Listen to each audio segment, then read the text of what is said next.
Hello and welcome everyone. This meeting is virtual and hosted by the Individual and Family Support Program, or IFSP's regional councils. On behalf of the IFSP council members and DBHDS, we appreciate your attendance and time. The recording of this meeting will be posted on YouTube and on the My Life, My Community website. This is a public meeting, While sharing communications, please do not share personal, private, or protected information. And I'm going to introduce myself. I am one of the panelists tonight. My name is LaSherron Diaz. I am a passionate advocate for the special needs community and those who need a voice. I'm a native North Carolinian. I moved to Virginia in 2022. I serve as a community mental health support professional, substance abuse educator, and a super mom of 6, 5 girls and 1 boy. In 2024, I became a state council member of the Individual and Family Support Program, or IFSP, which is an organization that helps individuals with disabilities. I also serve as a community connector for the ARC of Southside, and I am a graduate of the American Public University, where I earned an associate in arts and interdisciplinary studies. I also serve on the Member Services Committee with DMAS, which is the Virginia Department of Medical Assistance Services, and I enjoy reading, writing, playing with my fur babies, Jericho and Leonardo DiCaprio. And I also host my own podcast, which is titled One Night a Week, or Oh Nah. And I advocate and provide a voice on my podcast series on various topics. The meeting will now begin. Tonight's topic is one that is very passionate and personal for me. It's called Navigating Foster, Adoptive, and Kinship Care for Children and Youth with DD or Developmental Disabilities in Virginia. Our presenters from Forum Families Forward are Stacia Stribling, Ph.D., and Kelly Henderson, also Ph.D. Typically, we have regional breakout sessions during these coordinated council meetings. This evening, though, we will have a panel of council members, including myself, who will talk about our journeys. We will also take questions. We're joined by Lundin-Seidel from the Western Regional Council, Nikki Plaster from the Southwestern Regional Council, and Jacquetta, who is a case manager with Alliance Human Services in the Southwestern region. We are also joined by Kimberly Shea, our captioner from Virginia Helmington Relay. Rachel, please share the link in the chat for those who may need this resource during the meeting. If you need technical support or have questions unrelated to this meeting, please send the inquiry to ifspcommunity@dbhds.virginia.gov. I am now going to turn over the next portion of the meeting to Heather Hines. Thank you, lady.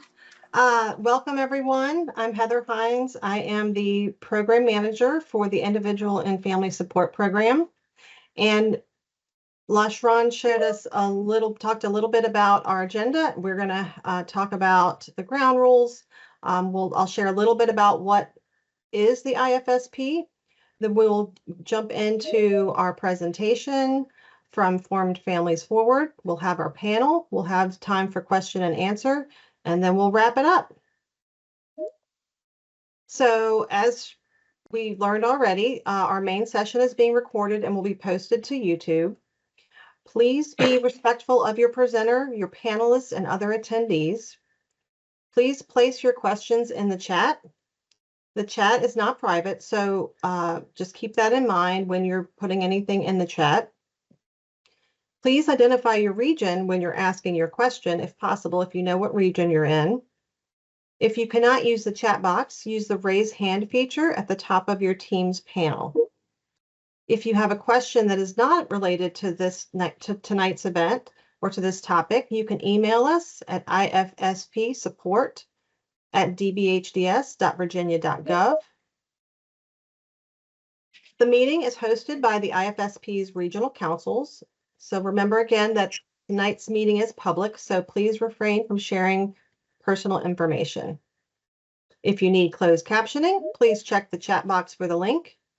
And if you need technical support, you can also email us at ifspcommunity@dbhds.virginia.gov, and we'll be able to try to help you. Okay, so just briefly, I want to talk about what the IFSP is before we get into our main presentation. The IFSP, or the Individual and Family Support Program, helps people with developmental disabilities and their families. We're part of the Department of Behavioral Health and Developmental Services. Our main purpose is to help people who are on the DD waiver waitlist, and some of our programs and resources are also available to people who need help but aren't on the waiting list yet, and also to people who have a DD waiver.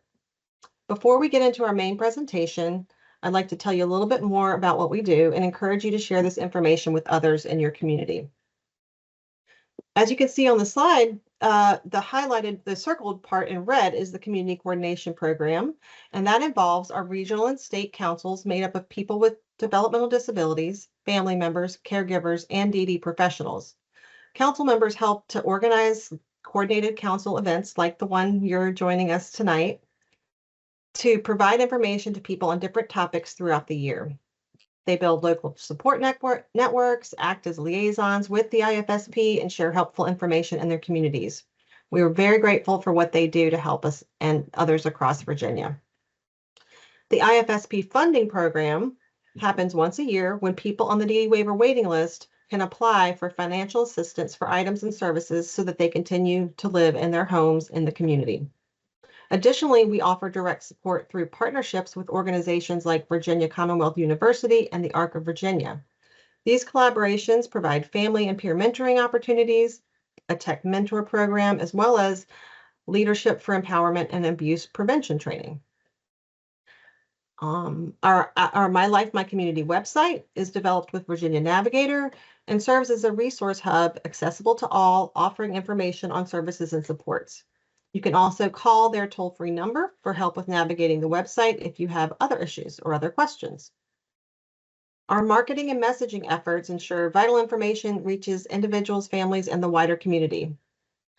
We also distribute a monthly digest featuring resource highlights, training opportunities, and upcoming events relevant to people with DD and their families. If you'd like to stay informed, you can sign up for our email list, and Rachel can put that link in the chat for you. You can check out the My Life, My Community website, and you can also follow us on Facebook. All right, that's just a little bit about the IFSP. Thank you, Heather. Now it's back to you, lady. All right, thanks. So tonight we will hear from Stacia Stribling and Kelly Henderson of Forum Families Forward. Stacia began her career as an elementary school teacher in, I am going to chop this up, Fauquier County, Virginia. Sorry. After 8 years in the public school system, she left to pursue a doctorate in early childhood education and literacy. As a teacher, educator, she taught graduate courses to pre-service and in-service teachers. She has extensive experience in qualitative research focused on issues of equity and social justice in education, presenting her research at national and international conferences, and publishing numerous journal articles and book chapters. In 2013, Stacia and her husband grew their family through foster adoption. She is now the Deputy Director of Forum Families Forward and is a strong advocate for foster, adoptive, and kinship families. She provides training sessions for caregivers, service providers, organizations, local classroom teachers, and administrators on various topics, including trauma, fetal alcohol spectrum disorder, or FASD, and parenting teaching through a brain-based lens. Kelly Henderson is a former public school teacher of students with emotional and behavioral disorders and has worked in national and federal special education policy and research settings. Kelly's family is formed in part through foster care and adoption. Her young adult sons have a range of learning, behavioral health, and cognitive disabilities. Kelly's work at the family-led nonprofit organization Forum Families Forward includes training, consultations, and other supports of adoptive, foster, and kinship families and agency personnel.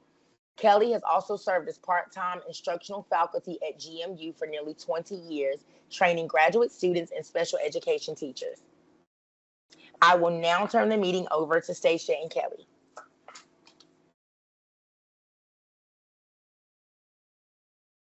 Thank you so much. Wow. What an impressive group of folks here tonight. So we are just so appreciative of the opportunity to talk to you all about this important topic of foster, adoptive, and kinship families who are raising children, youth, and young adults with developmental disabilities in Virginia. Stacia is going to be sharing slides, and I'm going to be trying to keep up and chat in links. So don't worry about trying to jot anything down. We will try to put everything we reference in the chat box. So Forum Families Forward, as was mentioned, is a organization, a nonprofit organization. We're a family-led nonprofit, and we serve largely in our day-to-day work, working with families in Northern Virginia. We really focus on families that, again, are formed through foster care, adoption, and kinship care. We really believe that, as I'm sure many of you agree, empowering families to be the best advocates for their children and youth is critical to ensuring positive outcomes. So it may be of interest to you, particularly in this conversation, that nearly 14% of Virginia's children are in what we would call a formed family or a foster, adoptive, or kinship family. So we're talking about a significant number of individual children. And as you'll learn later in our presentation, there is a disproportionately high rate of disability amongst our foster, adoptive, and kinship families, which is why we are so thrilled to talk with you tonight. Again, we are a 501c3 nonprofit. We are family-led and family-run, which means the majority of our board, and nonprofits are, of course, led by board members, and they are a majority of our members are parents and caregivers of children with disabilities who would receive services under IDA or otherwise have received them. Our family run as well. So all of our staff members have a direct connection to individuals with disabilities as family members. And almost all, well, yes, all of our staff are connected in a foster, adoptive, or kinship, or more than one of those ways. So we really live this, and we wholeheartedly believe in the power of peers as supports. We do our work through lots of ways. Lots of avenues to support doing trainings, not dissimilar to what we're doing tonight. We'll come in person. We are happy to come to visit with folks and present in person. We do a lot online and virtual, as is the way of work now. We exhibit all over Northern Virginia. So we're in the height of spring exhibit season. We have a lot of resources on our webpage. I will chat that in shortly. We do direct consultations. So we'll meet family members and professionals that are serving families and youth in Zoom rooms, in person, by phone, however works for the family, and just really meet that family where they are and talk about where they might want to go. Navigating resources amongst foster, adoptive, and kinship families, raising children with special needs is really, really challenging. And so a lot of what we do is connecting families to resources because often they feel they've hit a wall by the time they've come to us or been referred to us. We have support groups. We really feel the importance of peer-to-peer supports, and we deliver that through a variety of support groups. We have youth and young adult support groups for 14 to 22-year-olds. Those are in person. In Fairfax. And then we have a variety of options for parent and caregiver support groups, including a kinship specific support group that meets virtually and in person twice a month, and a more general foster, adoptive, and kinship peer-led support group. And we offer a variety of classes. Some folks are always interested, and I imagine this group is among some of the sort of how do we sustain this and offer these services free of charge. We are very fortunate, and I am knocking on my wood right now, that at the moment we are funded by some federal U.S. Department of Education, Office of Special Education grant programs. We are funded out of the same Parent Center program area as PTSI, so you may be familiar with PTSI.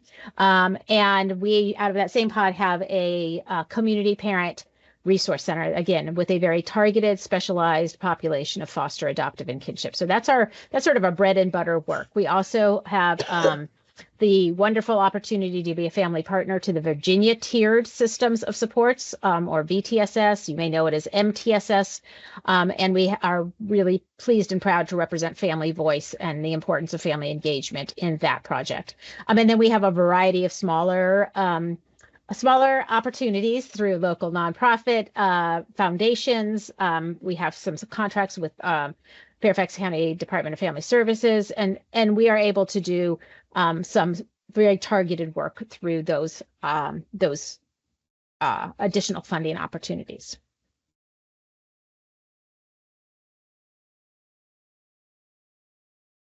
And I think this wraps me up. Yes, Stacia. We just want to share a little tidbit of what the response has been to our services, and we've been doing this since 2011. So we are out there teaching and training and connecting and supporting. Last year, we delivered over 36 training events, again, virtually and in person, that more than 1,400 participants engaged in. We served more than 2,000 families and professionals last year and reached through our resources well more than 4,000. And generally, that should say 98%, not 98 participants, but 98% of those who completed evaluations felt our presentations were high quality, that our presenters knew the content well, and then the materials were of high quality. So we always want to bring that evaluation full circle and make sure that folks understand that what we're delivering is well healed. All right, now Stacia. Okay, thank you, Kelly. And I'm going to apologize. These allergies are in full bloom right now, so I don't sound at my very best. And I might be coughing, and I apologize, but I feel great, so it's all good. One of the more popular pieces of our website is this online resource directory. People use this all the time in order to find different resources and get connected with some help in terms of raising children with disabilities, particularly in the foster adoptive kinship world. Of course, it can be anybody with a disability that looks through some of these through this directory and finds resources as well. So this is open to anyone to use. And I believe Kelly right now is going to chat in that link for the resource directory so you can check it out. You can narrow down searches by jurisdiction, by insurance, whether they take Medicaid. Sometimes if we know, it'll be on there. It's always a work in progress as different organizations close or switch and all of that kind of stuff. So we try to keep it as up to date as possible. And whether or not they have trauma expertise, because with our population, this is a huge piece. So yes, you can find me, a mental health provider, but if they don't understand trauma or if they don't understand adoption, sometimes that can be counterproductive to getting some support for the kiddos that we work with. So your first step there is to choose a topic. And so we've got it divided up, and then there's another subtopic level under that where you can find things, or you can search if you know an organization's name and you just want to find their information, you can search by their title. As Kelly said earlier, we do offer these free peer-led support groups. So one of them is called the Formed Families Together, and this is for foster, adoptive, and kinship caregivers. And it actually meets twice a month. The first Sunday of each month is virtual from 7:30 to 9, and then the third Wednesday of each month is in person from 7 to 8:30 in our Fairfax office. And that's actually not the link on the screen. So Kelly is going to put, we have shifted away from the event sites that make you pay. So we're now using Zephy, which is much more economical for us. So she's going to drop that in the chat in case anyone is interested in sharing that resource or wants to use that themselves. This group is led by one of our staff members, Melissa. and another volunteer. She's a consultant with us, and they have been trained as peer group facilitators, and they have the living experience. And so there is not a set curriculum necessarily that we use in this peer support group, but it's the idea of coming together, finding strength in that connection with people that share our journey. And again, free of charge. We do have cookies at the in-person one, so lots of fun desserts. We just put up here a list of some recent and available trainings and events. It is a habit of ours to record all of our webinars and then place them on our website and as well in our YouTube channel. So these can be accessed at any time. So some popular pieces that can be really helpful is our Critical Crossroads program. And this is resources that look at that intersection between trauma and disability. We have some really great, there's some webinars on there, but we also have some really great handouts. There's some checklists, and these resources are in both English and Spanish for this particular training area. And there are checklists for how do you do a trauma-informed evaluation, right? So our kiddos who may have disabilities, but they have trauma on top of that, it's really hard to evaluate, and also really hard to write a trauma-informed IEP afterwards. And so we've got checklists to help parents and professionals with that process related to that Critical Crossroads program. We also every January do a webinar series on fetal alcohol spectrum disorders. We find that prenatal exposure, we tend to have a higher percentage in foster, adoptive, and kinship families that have that prenatal exposure because it's often tied to their removal from family or the reason why their first family is struggling to care for them. And so we do a four webinar series in every January, and those are all recorded and online that you guys can go back to and view those. We also have a great webinar on accessing special education. So this is just sort of your 101 on evaluation and eligibility basics. So if you're working with families that are trying to figure out what that whole process looks like, we've got some resources that lays that out very nicely for them. Also, functional behavior assessments, what families should know, right? In the world of special education, we often see a lot of those symptoms presenting as behaviors. And so a functional behavior assessment is something that's typically done within that IEP world. And so what do we know about it? How does that work? How can it be helpful? And how can we make it work even better for our kiddos? And then we do have a series of videos that we've produced on trauma. So we've got understanding trauma, addressing trauma, and building trauma-sensitive schools. And those can also be found on our website, as well as a host of other webinars. Excuse me. We also have an online learning platform called Learning Your Way.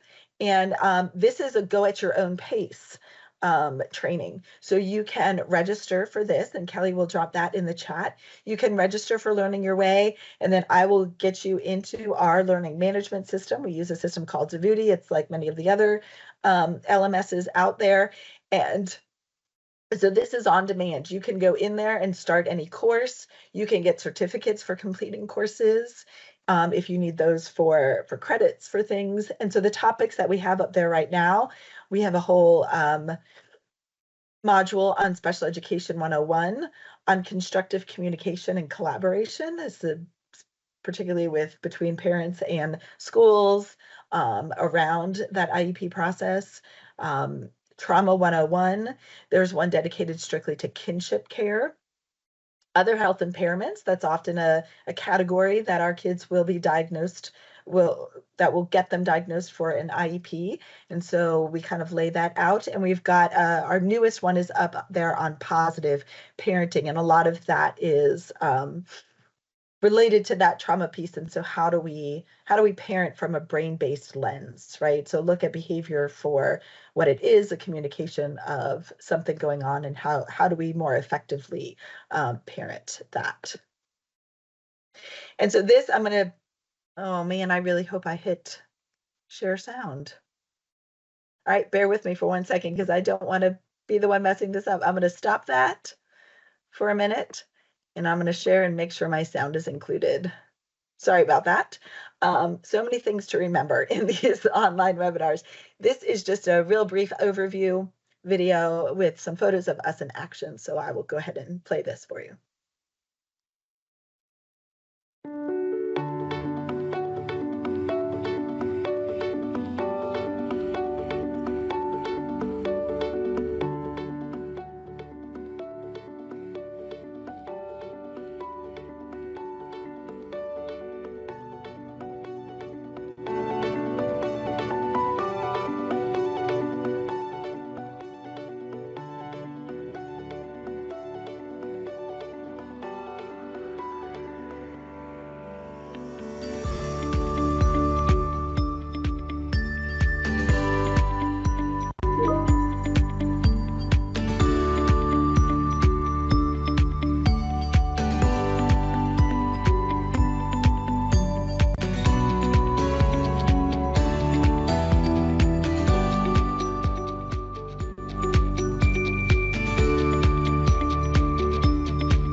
Oops, sorry, I knew I was going to do that. So we do welcome, we've got socials on there, so do follow us on Instagram, Facebook, and we are on LinkedIn as well, and so that you can kind of keep up with what's going on. And I'm going to turn it over to Kelly. We're going to get a little bit more into what a formed family is. Yeah, and we're going to ask you guys to join in. So this is your opportunity to be interactive. Stacia, when you were sharing the video, just so you know, it was really, really low. So maybe now when, so that's okay. I'm going to take over the share for a second. And once folks have done this Menti, so maybe that's the time you can see if we can get the volume up and see if that fixes it for future videos. Many of you, I assume, came to this because you have some interest, connection, personal connection, professional connection with foster adoption or kinship care, just really interested in that. I know our panel is going to share some really wonderful personal lived experience, and that's going to be invaluable. In the meantime, we would love for you to reflect a little bit about what your images are of those three family types that we've talked about. So if you can either scan the code or go to menti.com and enter that code. And I think there's actually a link. So let me go grab that link too, and put that directly in the chat if that's easier for folks. Some people prefer that.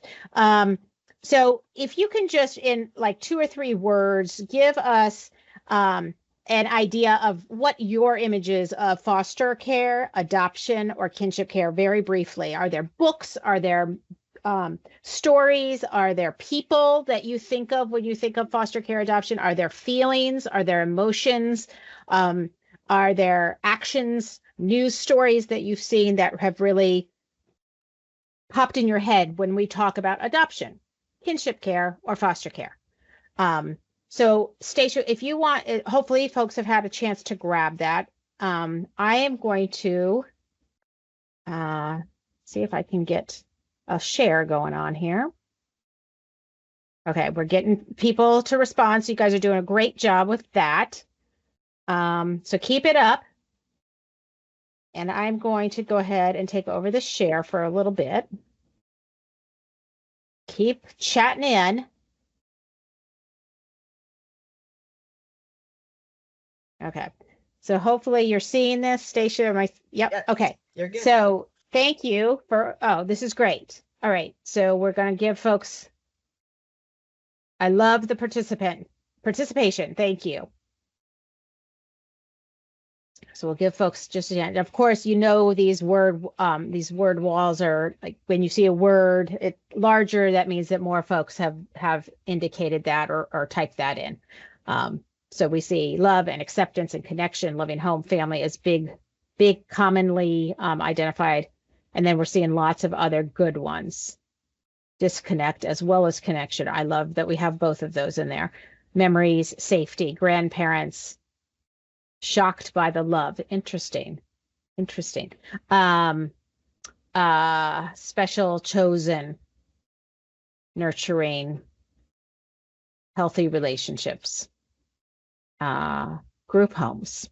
Yes, multicultural families, deep connection, compassion. Love that word. For life. Interesting. I love that. Acceptance, again, is big. Connection. Teens, fear. Yeah. Support. Bravery. Did you say bravery? I like bravery. That one. That's a really good. Very good. Finding home. So we have permanent, we have stability, similar concepts there. All right. So thank you for sharing that. I'm going to stop sharing for the moment. You're expanding hearts. That's very nice. That's a good one for me to notice as I stop sharing.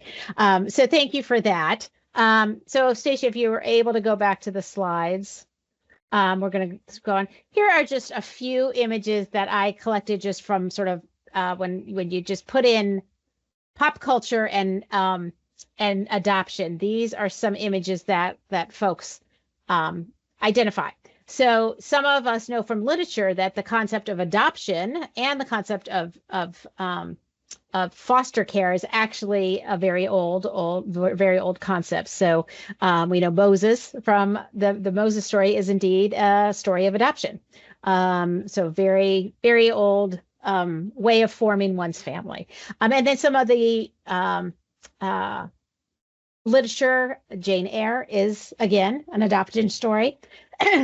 Annie, the musical Annie, has an interesting perspective on adoption. And then some more recent things, movies that have caught folks' attention as Instant Family and Shazam have both featured foster care stories. Any of you enjoy Wendy's for a snack? Or Wendy's founder, Dave Thomas, is a big adoption advocate. He himself was adopted. He also started his business in my hometown of Columbus, Ohio. So I always have to throw him in. He's no longer with us, but has really been a face of adoption support and has a very wide-ranging foundation that works on adoption issues. You may know the folks there in the red, Simone Biles. It was very, very upfront and well-known presence at the most recent Olympics. And indeed, her family is a kinship adoption story. She was adopted by her grandparents.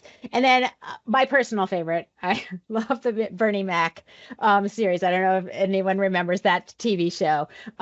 Hilarious stories. And that was indeed a kinship family.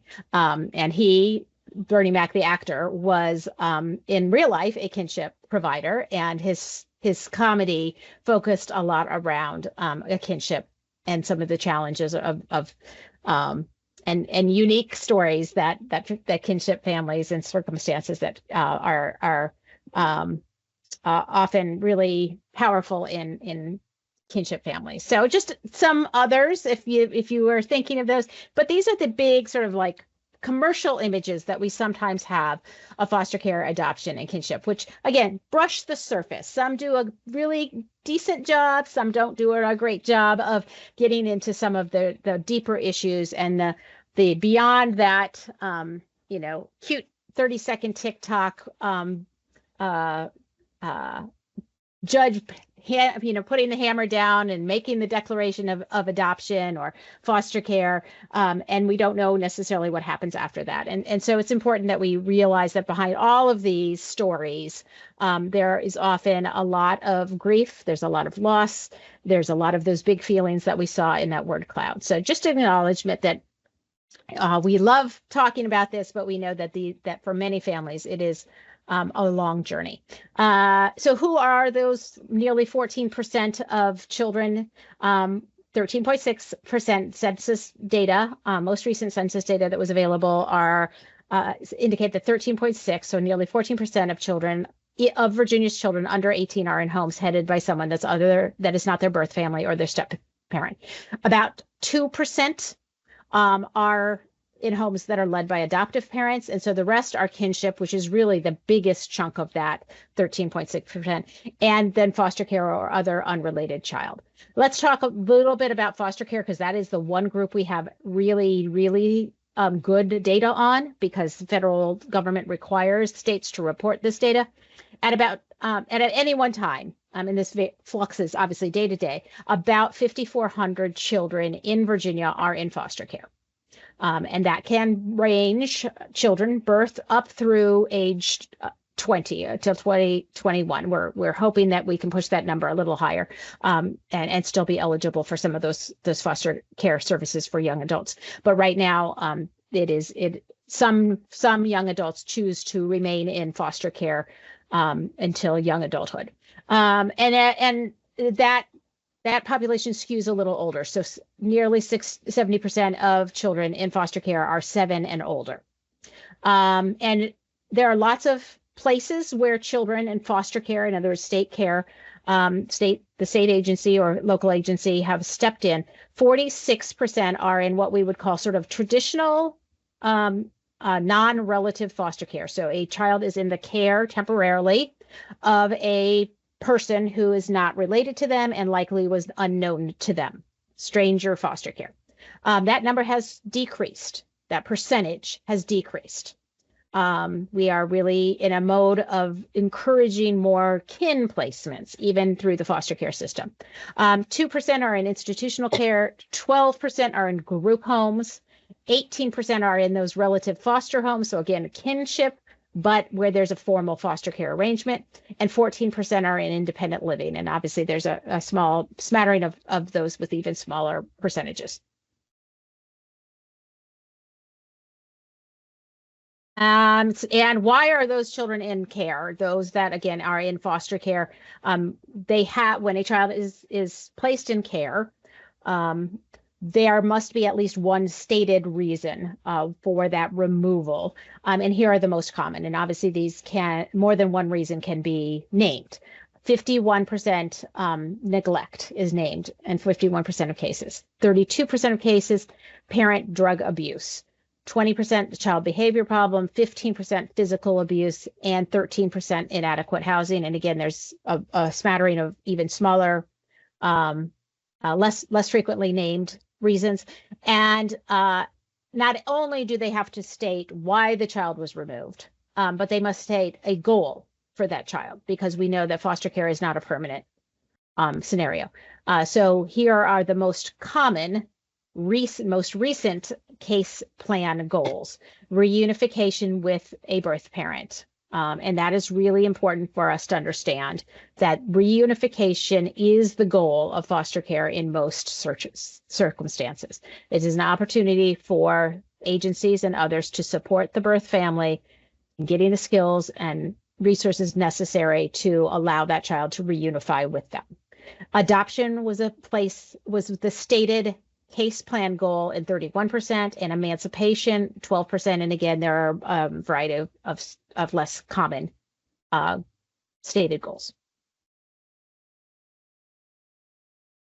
So we wanted to share, we have a series of videos. I'm not sure that we're going to get to all of them because we really want to hear your questions, but I do want to share this one because this talks about foster care from the eyes of a child. And I think it's really important to understand how, as a child, they experience what it is that is happening to them.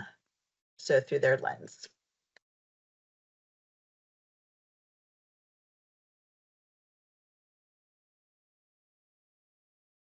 Stacia, we're not hearing anything.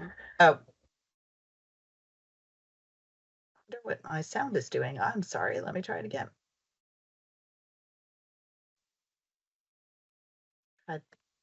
Putting it louder, so let's see.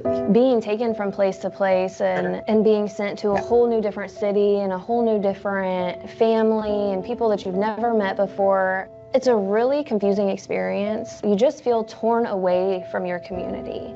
It's like, just imagine that you were going to work one day and it's just a normal day and you're on your way to work and everything is as it's supposed to be, and you watered your dog and you drank your coffee and you tell your kids goodbye and you go to work, and then the police show up at your job and they say, okay, we're moving you to a totally different city and you don't know anybody, and you can't call your family and you can't call any of your friends, and you need to leave your phone here and you can't take any of your stuff with you. We'll figure that out later. And they just pick you up and they transport you to a totally different place and then tell you to just wait in this room for a little while because we're going to figure things out. And then they come and bring you a little sack luncheon, and it's, oh, just a few more hours and we're going to figure this out. Just here, play with this little toy, okay, put this little ring on a hook. And then they send you to these really well-meaning people but you have no idea who they are, and their house smells different, and maybe they have a dog, and they have hardwood floors, you've only ever had carpet. Like, everything about the experience is alien to you, and all you want is to be able to contact the people that you have a bond with. It's a very disrupting experience. And in a lot of ways, it's a traumatic experience because all of these things are unexpected, and suddenly everything in your world that you felt was safe and secure and concrete is not. And having those ideas shattered is really difficult, especially as a child, because you need that security. You need to know that here's my bed, I can come home to it, and this is where it's going to be, and that's going to be okay. Or here's my mom, and no matter what, she's going to be there for me, and I can just call her and she'll show up, and that's going to be okay. When you can't believe that anymore, it starts to make you question, well, what can you believe? Who can you trust? What is a for sure thing? You begin to stop valuing certain things. You stop valuing relationships because they're not concrete and they're not going to be there forever. And you stop investing yourself in certain things. And all of a sudden, stability isn't really important to you. Having goals isn't important to you. You are concerned with, where are you going to sleep tonight? Are you going to be safe? Who are these people? Doing a simple thing like taking a shower in a stranger's home is a very disconcerting experience. So the more that you get moved around, the more trauma that you endure in that. Every single move is a traumatic experience. So you can see the consequences later on. And really, you can see the consequences pretty early on. As a child who's in foster care, I exhibited signs of not being able to trust other people, of not wanting to connect. I had some really antisocial behavior. I also had a deep dislike for government agencies, for the police, for social workers. Like, I did not believe that they were on my team, because when I'm telling you that this is what I need and you're just not listening and you're saying, well, this is what we feel you need, I can't trust you any longer. As a child, you do not have the capacity to forward think. You are not able to. And scientifically, your brain isn't even wired to do that yet. And so the decisions that you're making are pure emotional. When you're dealing with a traumatic situation and when the people around you don't have the tools to help you deal with that, the decisions that you're making are pure instinctive.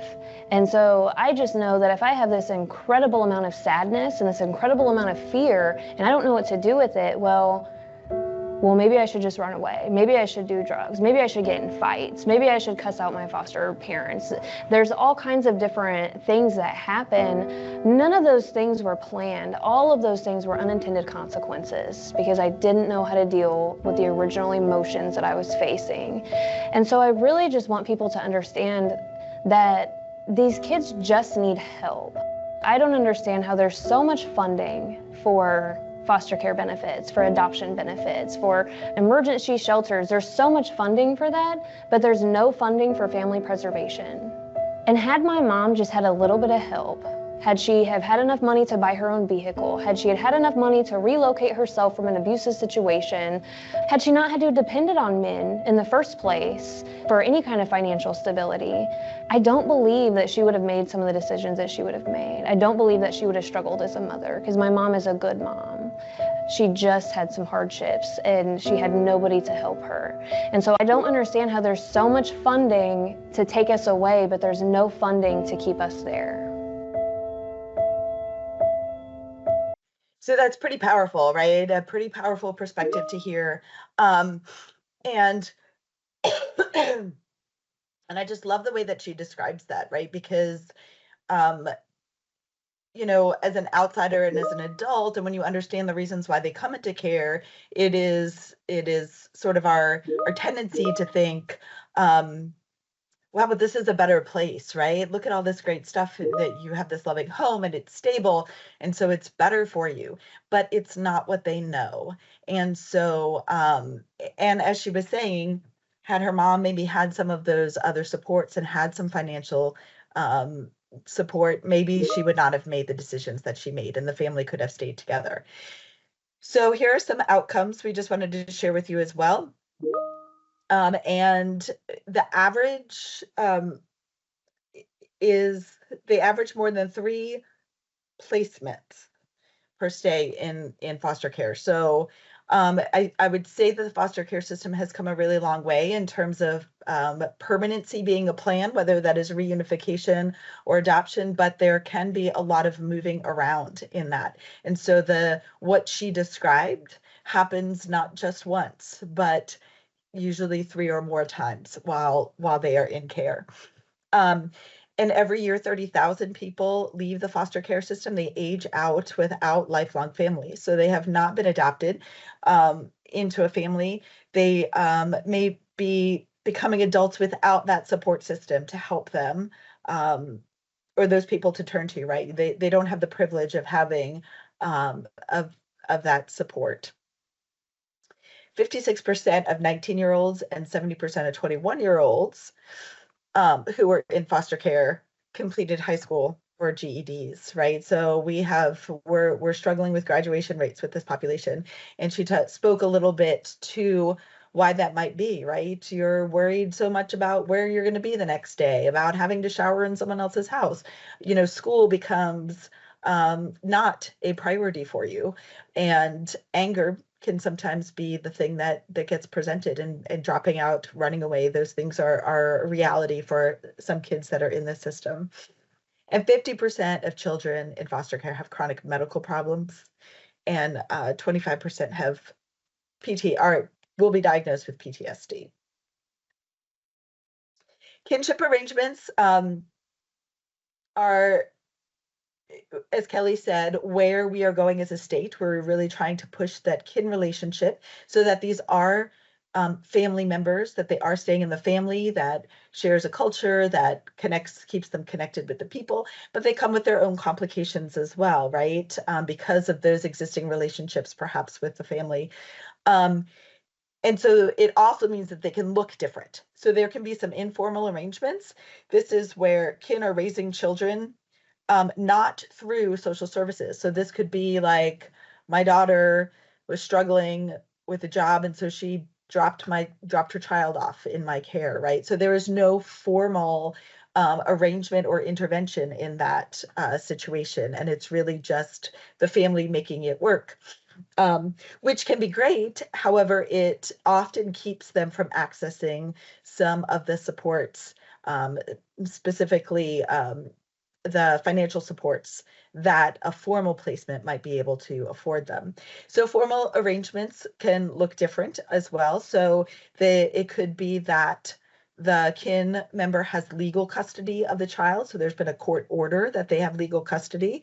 It could be that DSS has legal custody of the child, and the kin provider is serving as a foster parent. So they went through foster care training, and they are treating them as a foster parent, though it is kinship as well.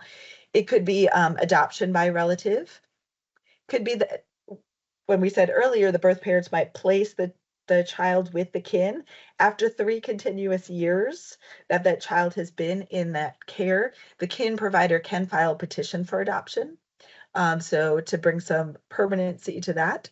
There can be standby guardianships where the birth parent, through a court petition, appoints a guardian for them. And there could be power of attorney situations where someone is in charge of some specific duties. This is all important to know as we work with families, because depending on how this has been arranged will impact what services they are able to access for some of them, especially around disabilities. We do have a video on kinship. We can throw that link your way so that you can watch that on your own time, because we want to make sure that we get to your questions. And of course, it's going to start. There's no way around that. And we have a video on adoption as well that we can throw that link in there. I think the important things with these two videos is to know that they really echo what that first video said. This is a complicated, it can be a beautiful process. My family is formed this way, and we have had lots of joy and love, but there is trauma that comes with that. There are complications, right? We are not, and particularly around adoption. With adoption, I have to recognize that my child has another family, right? That we are not it. And so how do you build relationships with them? How do you help that child develop in their own identity around who they are, knowing where they have come from? So there's a lot of work that goes into supporting their development, even if it's adoption, even if the child was placed in care at 4 days old, as my daughter was. You still have any removal at any age is a traumatic experience that they have to process, and you've got the potential for some mental health issues. So with I don't that. think any of us. And Kelly, I'm going to let you take over here.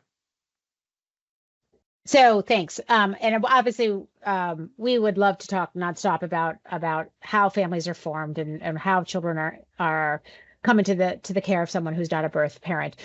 But we recognize with this audience, you all may bring an additional layer to the relationships with children.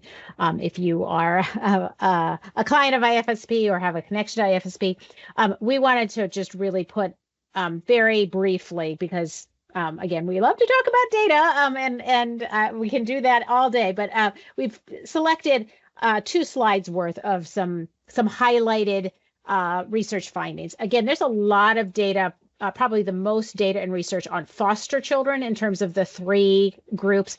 And we're looking at that relationship between foster care and the presence of a disability. And so here are just some of the statistics we have.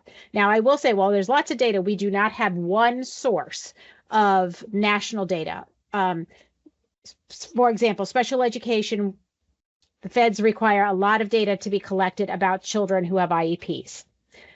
They do not ask about foster care. They do not ask about the nature of the family type. So we do not have a national data set on education, foster care, or adoption, or kinship care.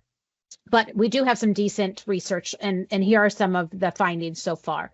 About 30 to 40% of children in foster care have IEPs. So that is 2 to 4 times the rate of disability identification amongst those children who are in foster care. And we believe that's likely an underestimate, because we do believe, because of the foster care, many children go unidentified or have extremely delayed identification. So another statistic is 2.5 to 3.5 times as likely to have disabilities than non-foster peers to receive special education. In one study where there was screening of youth in foster care, they found that 84% of those whose screenings indicated potential special education needs did not receive the related services that they could have benefited from for up to 9 to 12 months. So again, that issue of delayed identification, delayed service delivery. And I don't need to tell this audience how important early identification and delivery of services are. And again, another statistic, 34% of youth in foster care reported they had been placed retrospectively. We're talking about at 17, they looked back. 34% of those youth reported they had been placed at some point in a special education classroom. 40% of males, much larger than the percent for females. 67% reported that they had received an out-of-school suspension. So we see lots of issues with punitive discipline as well. And we'll keep going. I see some questions, and we'll address those soon. Adoption and kinship. Again, not as great amount of studies on those, but here are some recent ones that I think might be telling. By 8th grade, half of adopted children had been diagnosed with a disability of some kind. 33% had had at least one out of school suspension. So we're seeing that again. School-related issues that end up with punitive disciplinary situations. 40% of surveyed kinship households had a child with special needs in residence. Here's even more telling. 1/4 of those households had multiple children with special needs. Often we see our kinship caregivers, particularly our informal kinship caregivers, taking multiple children in to care for them. And the impact of specialized needs is not unique amongst those children. Kinship. Those who live in kinship care with a relative have more special health care needs, mental health problems such as ADHD and depression, and even physical health needs such as dental problems than those who live with their parents. And then finally, for children ages 2 to 17 who are in non-parental care, the rate of ADHD specifically was 2 to more than 3 times higher than other children, so of all children. So you can see that we are seeing this across different types of disabilities, across physical and mental health care situations as well. Okay, and we will try to get to the questions when we stop talking. We have another mentee for you, so if you can again log in to that. Hopefully that second question will be popping up. Let me make sure that's happening. We're trying to 2 questions, so hopefully you're getting that second question of why is there a high prevalence of disability-informed families? So if you can just chat in your answers, again, try to keep it somewhat short. What are your hypotheses of why we see those numbers? That high 2 to 4% times the rate of disability amongst foster adoptive kinship. I'm seeing some responses, so thank you. It's working. Always good. And I'm going to go ahead and share screen as they come in. I'm seeing some themes already, just in the few that have come in. Let me give that share a try here. Okay. Stacia, you're seeing that? Okay. So the big T. The big T is appearing in many of these responses. Trauma, or fetal exposure to substances. And yes, absolutely, possibly due to trauma. Late intervention and diagnosing. Thank you for that. Yes. Sadly, families don't have resources to care for their child or the child of substance use. Yes. Due to trauma, abuse, and neglect triggers trauma. Parents or caregivers expose their children to neglect and abuse may also have underlying. Yes, so that intergenerational trauma, I don't know who put that in, but thank you for raising that issue. I think that is a reality, and it complicates service delivery. Often those parents may also have disabilities themselves. And so we see that there is often a history, and I don't know how to show those. Let's see. Extra care. Nope, that was the last one. So I'm not sure how to really show all the responses that are coming in, but I think we're seeing disruption in services. Absolutely, the child's situation changes, and there's disruption in care. No medical care, lack of early intervention, family resources, or one or the other not interested in them. And lack of safety supports in place or advocacy. Lack of advocacy, yes. Yes, and that's a part of what we do. I will say, keep chatting them in. I'm going to stop sharing just for the sake of time. But we definitely see in our work at Form Families that foster parents, kinship families, even adoptive parents may not be well equipped to manage some of the advocacy needs, especially when a child does have a developmental disability or an intellectual disability and trauma and the change in family situation.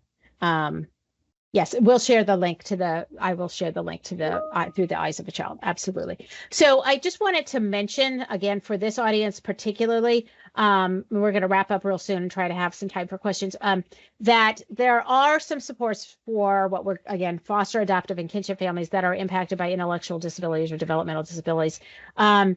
First, public benefits should be available to most of the children we're talking about. Not all, but most of the children we're talking about. That could look like Medicaid.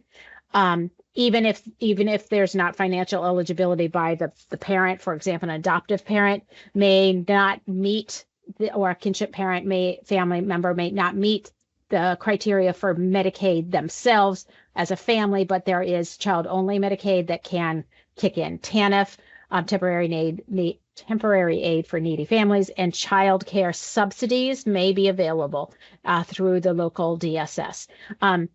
If it's an adoption situation, there are this concept of adoption assistance to assist with the intensity of needs for disability and other, such as trauma impact, other challenges that a child might have. And so those are negotiated agreements.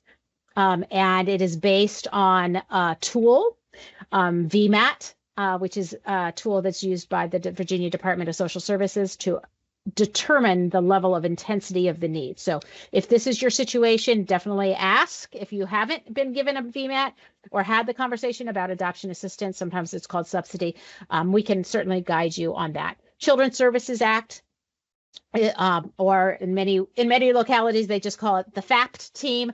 That is a source of support that should be leveraged. Relative maintenance payments for kinship is a somewhat new concept, and that is for a certain group, a certain subset of kinship families. And again, we will glad to talk one-on-one about that. And again, for this group particularly, it's really important to know that there is a DARS program called the Virginia Lifespan Respite Voucher Program that is available now to kinship providers, providing $595 lump sum payment to assist that kinship caregiver with a particular program or programs supporting that child going to camp, additional needs that child with a disability might have. So if you don't know about the Virginia Lifespan Respite Voucher Program through DARS, that is another source of a one-time payment. Okay. Stacia. So we're going to wrap it up here. We just put this slide at the end here because we do have a big event coming up, our Spring Forward Family Fun Day, and it is for, as the title implies, the entire family. So what we do is we have programming for the caregivers. We've got a keynote speaker, and then we have breakout sessions where caregivers can connect with other foster, adoptive, kinship caregivers and do some learning, some fun learning and connecting and community building.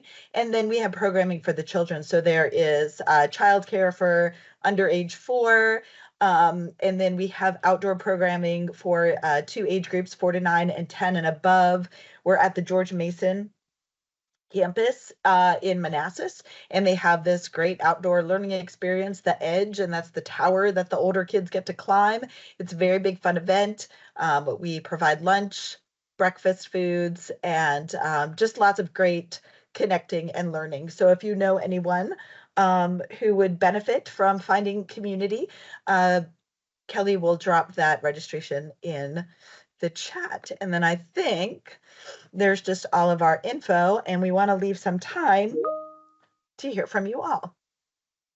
So I'll go ahead and stop sharing. Thank you so much, Kelly and Stacia. That was so much good information. I learned a lot, and I hope everyone else did too. That video from the child's perspective was very powerful. As you see in the chat, a lot of people were very moved by that. We do have some questions, and I will read them out, and you can tackle them, whichever one of you would like to. One of the questions is there any, I think it's any data on children in foster care that have individual family service plans through early intervention?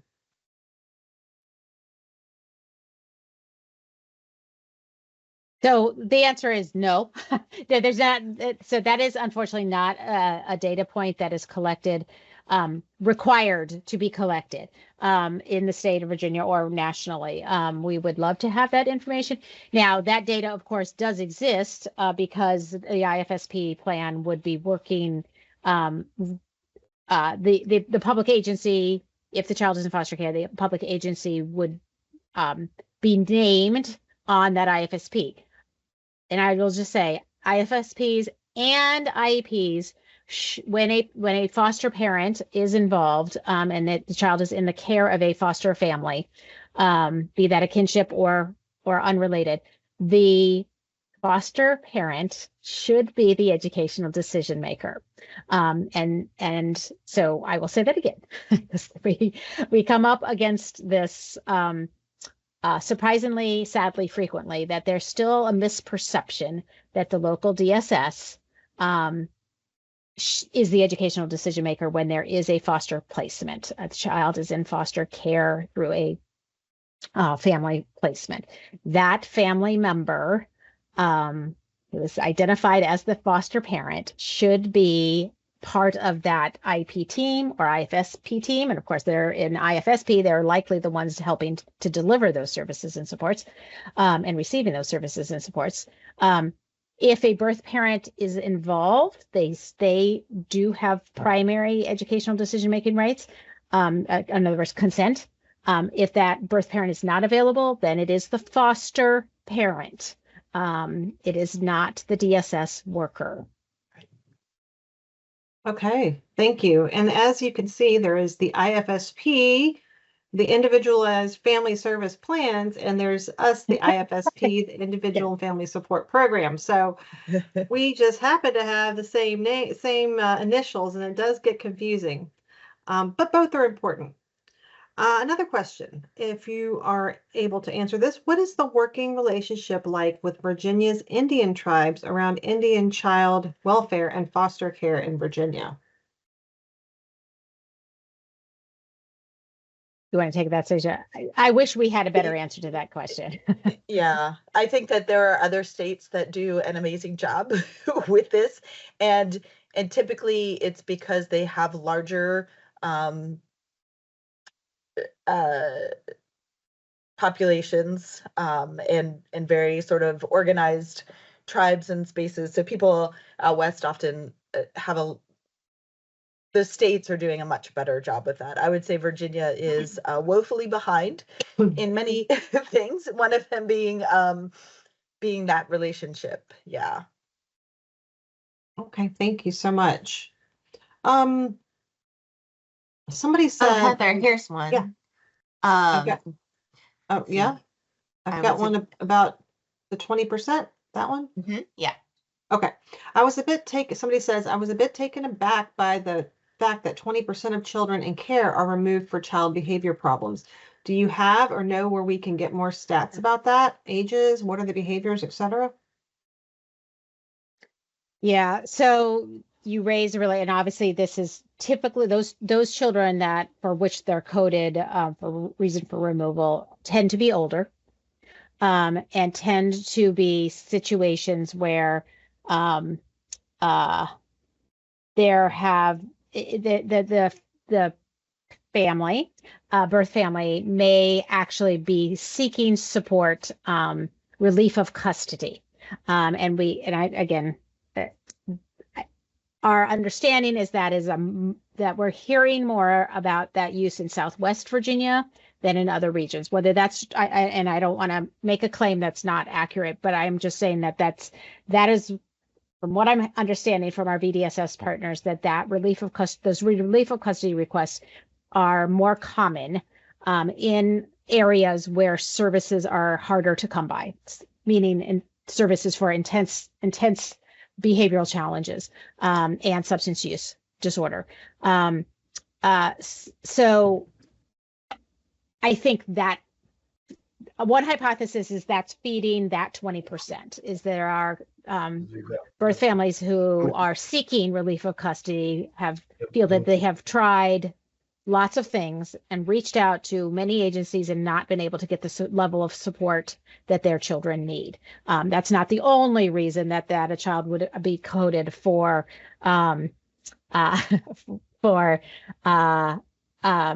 behavioral challenge, certainly, but that is something that we are hearing in terms of trends. And I would love to hear from folks who might have a better upfront and a close personal relationship to that. Yes, and truancy. Somebody, truancy. Yeah, and actually, we were just working with the school division and learned some interesting things about how frequently children are being put in front of a judge for truancy, and how those judges are treating those cases. And yes, I believe that is unfortunately an accurate statement. Okay, thank you so much. So I think we're going to wrap up with like one more question. We had some questions that came from our council members ahead of time, and let's see, is POA or guardianship necessary for grandparents to care for a child? Okay, that I have a little bit better grasp on in some of your earlier questions. You guys are a good group. I love the challenging questions. So power of attorney is not always necessary. It depends on the circumstance, of course. Everything depends on the circumstance. If you're asking about enrollment in school, so I'm just going to take a leap that you might be asking about enrollment in school. A power of attorney is not necessary in some divisions. So there is a lot of leeway given to divisions in terms of what they would accept as an indication of a parent giving temporary custody or approval to a caregiver. We actually have Lisa Ricard and was on a group that helped us, was part of the Family Engagement Network. We have some checklists that talk about this issue. So I will find those links and put those links in that talk a little bit about what that might look like. Many school systems use something called an affidavit or request an affidavit, and that is simply a notarized statement that's not a power of attorney, but is a different type of document that a birth parent or a parent would have notarized that say we are, for the next school year or at this time we are giving grandma permission to be the educational decision maker and to be the registrant of this child in school.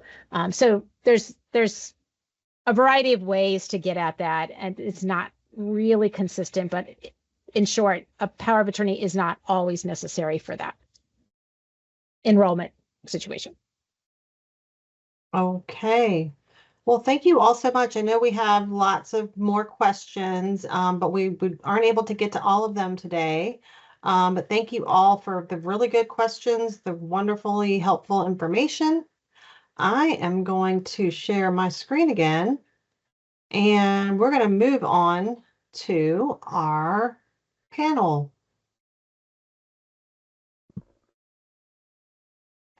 Hi, everyone. I just wanted to thank Kelly and Stacia again.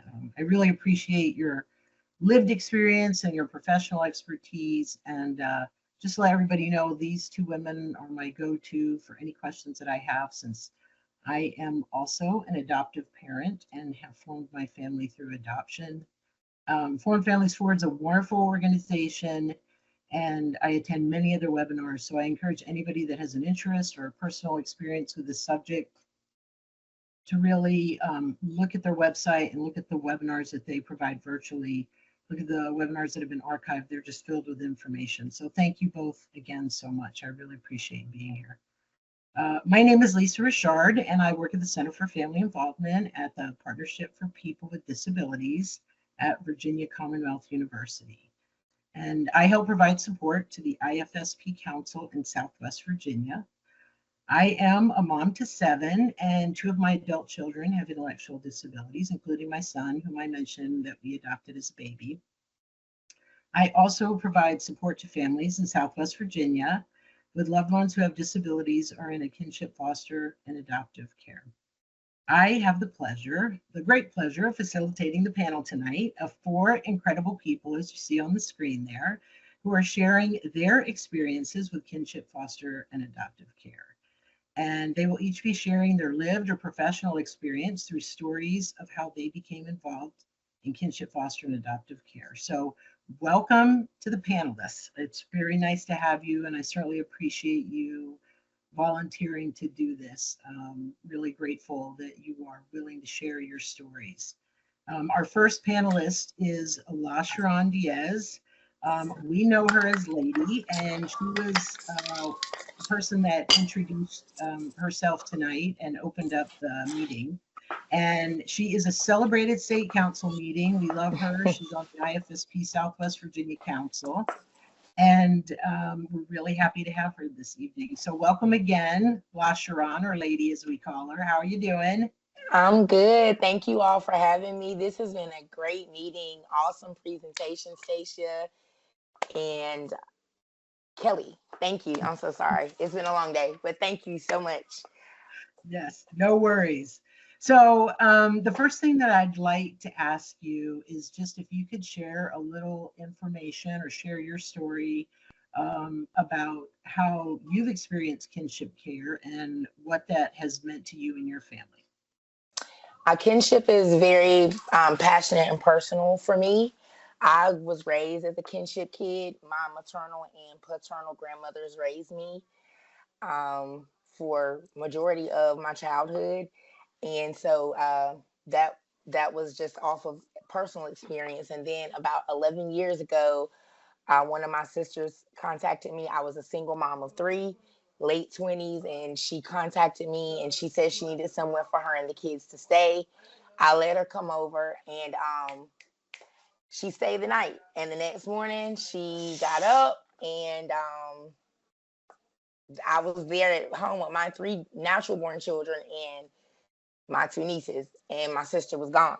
So at the time they were 9 months old and almost 3 years old. And here we are today at 10 years old. I'm going on 11 and 13 going on 14. So I kept them, and it's been a great experience. It's been a ride. Some days rougher than most, but we're still here. Can you share a little of some of the challenges that you've experienced and some of the things that you weren't really prepared for in kinship care? It's different because those are not my biological children. So I had to gain that. I already had the nurturing, but it was just different situations, medical issues. It was just like not having that natural setup of taking the baby home and raising them and knowing their ins and outs. I had to kind of learn as I go. It was very rapid. And thankfully, I did have experience from already being a mom, but it was a very rapid experience, a rapid learning experience. And just being resourceful about different diagnoses that I was hearing about for the first time, and seeing how I could be of support to my nieces. What were some of the really wonderful things that you didn't expect? One of the wonderful things I want to say for my niece, who's now 13, being there for her first moment of going to school for the first time, going into kindergarten. And I remember her educators saying, behaviorally and academically, she just was not meeting any milestones. And they basically, instead of helping her or offering an IEP, they wanted her just completely out of school. And now she is almost 14 and she is an honor student. She's in a lot of, gifted programs for English and social studies. She deals with dyslexia and with numbers and letters, and she's one of the strongest readers in her class. So that's a joy. And then for my 10-year-old, who will be 11 soon, we were told when she was 2 that she would basically be nonverbal for the remainder of her life. And she is now reading books independently and aloud. So those are very great experiences for me and our family.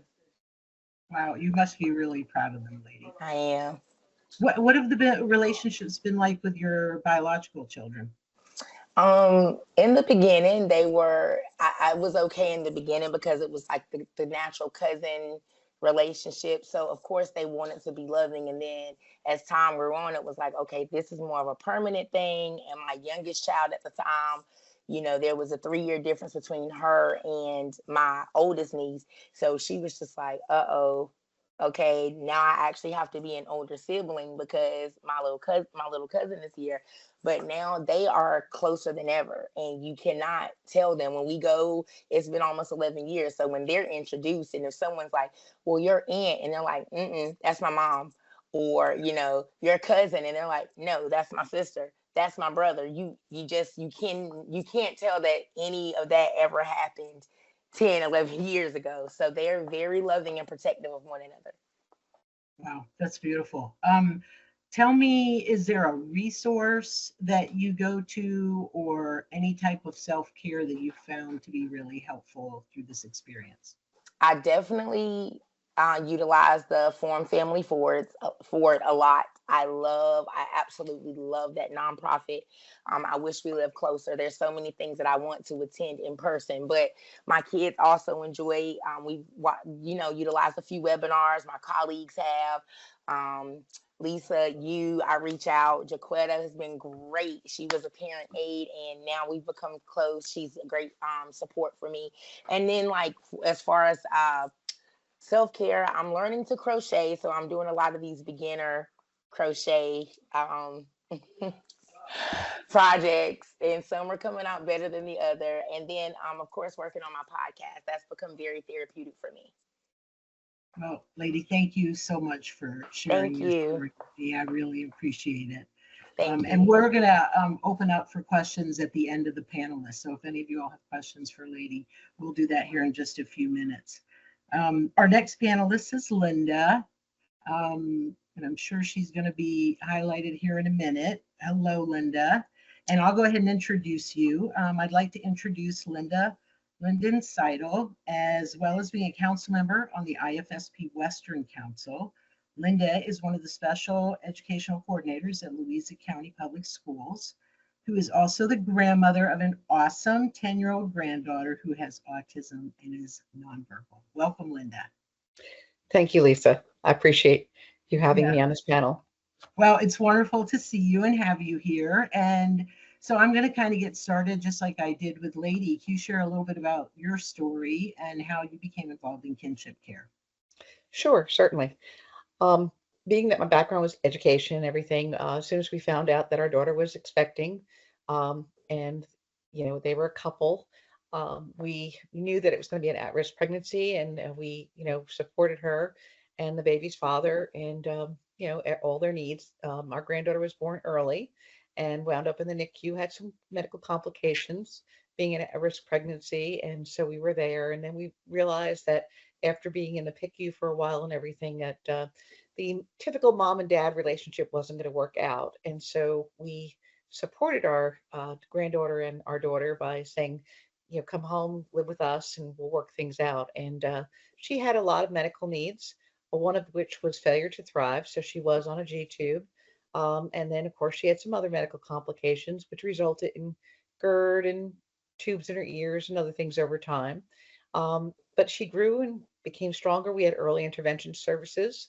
My daughter was not able to continue the relationship with her daughter's father, and so we just kind of joined ranks and kind of just supported her on her journey through being a parent, a first-time parent, and also a special needs child. We received a lot of supports. We are very glad that she eventually was able to get off the feeding tube and able to keep some things down. But I'd like to focus on the GERD. She was diagnosed with GERD, and it really never goes away. And just like with the autism, when she was diagnosed at age 3, we how would you say, we really acknowledged all her milestones when she met them.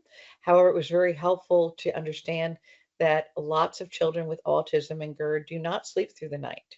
And I want to focus on that a little bit and share that experience, because as a grandma, our relationship is not a typical grandma, granddaughter, mother to daughter relationship. We are there 24/7, supporting our daughter and granddaughter because our daughter now works to support her daughter, and we are there for the nights that she maybe has to work overtime, or she's not able because she also has some medical issues herself, that needs some needs. And so with that, lots of times you go and you sit on both sides of the table as an educator and a parent, and you find out, well, if you just put your child to bed on a regular routine, children with autism don't always have a regular routine. And even though I've sat on the other side of the table as an educator and an administrator, it's true. Whatever you do, it doesn't always work out the way it's supposed, or what we think is supposedly going to happen. And so what we found out was, even if we put her to bed later, or we do everything what we were told by the doctors, friends, family members correctly, it's not going to work all the time for her. She can have a very busy day and be exhausted and go to sleep, and 4 hours later she's up. And who's going to be up with her? So we take turns being up with her at night. And sometimes you can do Play-Doh and you could do painting, and other times you might be doing a snack. You might be making some kind of food item that maybe she enjoys, or a sensory thing she enjoys. She might be walking around the house or exercising. It's different each time, but we love her and we enjoy her. I wouldn't trade any of the opportunities I'm learning about. She's now 10, but we are there, and it's a different kind of arrangement. Most people don't realize that. It's not one of those ones you hear, oh, I love to see my grandchildren, they can go home and I can rest. It's not something like that. As a single parent for my daughter, it's very trying at times. In today's world, you can't afford a lot of things to be out there on your own. And being a special needs, a parent of a special needs child, there's not ready childcare available that you can just kind of say, let's go to the child care center. Or even your own family members sometimes do not feel comfortable that they can meet all the needs all the time at a given time. Family and friends have stepped up and helped us out, but it's not always that way. And so you brought up a good point, because your relationship is a little different. It's not a typical grandparent relationship. What have been some of the challenges with that, Linda? Yes, ma'am. We assist her with all daily living skills at times. She's gotten better with those, but we are responsible for making sure that she takes care of her own special needs for hygiene and everything. And she's growing and developing and improving those skills. But it's not like you can just say, let's go in there and you need to take a shower, and here's your shampoo and everything. We have to model and prompt constantly and have a schedule. We adhere to that schedule. We're flexible. We're very blessed that way because she is flexible than some kids on the spectrum. Also, like making things in the kitchen. You take for granted that you're going to turn your back for a second and do something else, but she might be going to the pantry and have something else in mind, so she's going to get other things out, and it's like, oops, no, not like that. We're not going to do that. So those are some of the challenges that we face. Or she might decide to walk out into the garage and get something else that she thinks is important. Yeah. So, on the flip side of that, what have been some of like the joys that you've experienced with her that you didn't expect? Yes, when she's using her Proloquo to go, which is her communication device, and also she will take and guide you to something if she doesn't have that available. She will also show that she's an independent thinker and see the least little things in life that you forget in the busy times that we exist nowadays. And it's like, wow, you can see the eyes of wonder through a child. And she'll have a sense of humor too, sometimes where you wouldn't think she was able to catch on that. And she'll laugh at something, and it's like, you knew what you were doing, or you saw what I did. And I enjoy going out shopping with her and seeing her independence, going out into, the woods and hiking. She's very artistic and likes doing things like painting and drawing and things like that. And just seeing the simple things through life, just stopping to smell the flowers, so to speak, that we all rush through. And so, to that point, what have you really found to be helpful to you, like to support yourself through all of this? And is there a resource that you would recommend to families? Yes, I found networking with other grandparents. through the Autism of Central Virginia. They have that little group there that they do some things where they meet in person or virtually. I've also found working with our local CPAC here in Louisa County, just sharing, some trials and tribulations, so to speak, and also just kind of just bouncing things off of each other and not sweating the small stuff. Because if you sweat the small stuff, life is too short. Yeah. And it's just easier to kind of see it through our children's eyes. Well, I love that. Linda, thank you so much for sharing your perspective on kinship care. And if you don't mind, just hang around for a little bit. We may have some questions for you at the end. Thank you. I appreciate it. All right. Our next panelist is Nikki Plaster. And I'd like to say hi to Nikki. She is not able to join us on camera. She had an emergency family event, but she wanted to be here and share her story. She's navigated the system as a board certified behavior analyst. She knows how to support families in obtaining resources, but then a call came to Nikki in 2022 and 2 little girls entered her life as foster placements. And this created a whole new spin on the system that left Nikki now to navigate as a parent and guardian. So thank you so much, Nikki, for joining us. I really appreciate you being here. Thank you for having me, Lisa. Yes, of course. So Nikki, do you mind to share a little bit about your story as well? You have quite a remarkable story. Most definitely. So I have worked in the field for years and had experience working with children with foster care, so my heart was there. And then we realized that the medical risk of me carrying a pregnancy, I probably would not be able to make it and actually enjoy a child's life. So we put our name on the list to start foster care classes. Our actual first foster care class, I was receiving a blood transfusion in the hospital, and we were on camera, and we did it.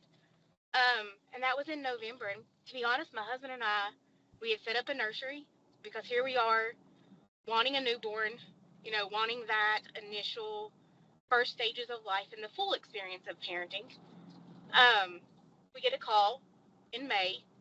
So 7, 8 months after we started the process, you then get a call. And, it was 2 kids, a 1-year-old getting ready to turn 2 and a 3-year-old. What do you do? And I remember my husband being like, we have 1 crib. What are we doing? But we couldn't say no.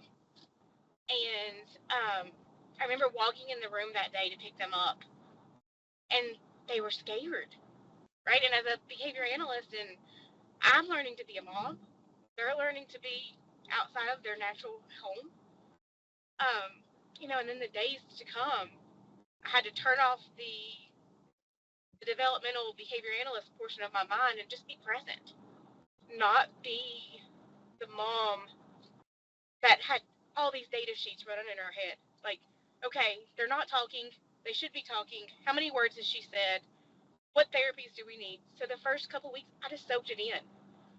And the moment that my husband looked at me and he said, okay, you have now sat in this floor for 47 minutes with our now 2-year-old, trying to figure out if she wants milk, juice, or water, and an assortment of cups. He said, I think you can turn on your BCDA bind. I think we're ready. Because again, I turned it off and was just present in the moment of learning to be their mom.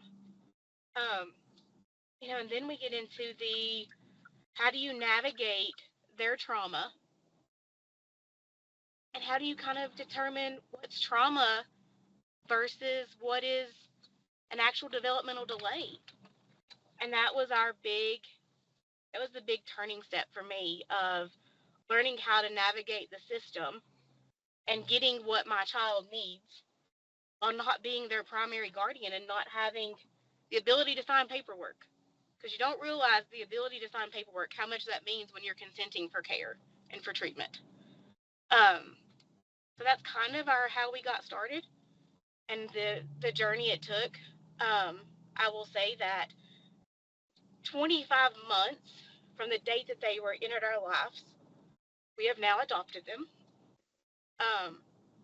So they are now mine.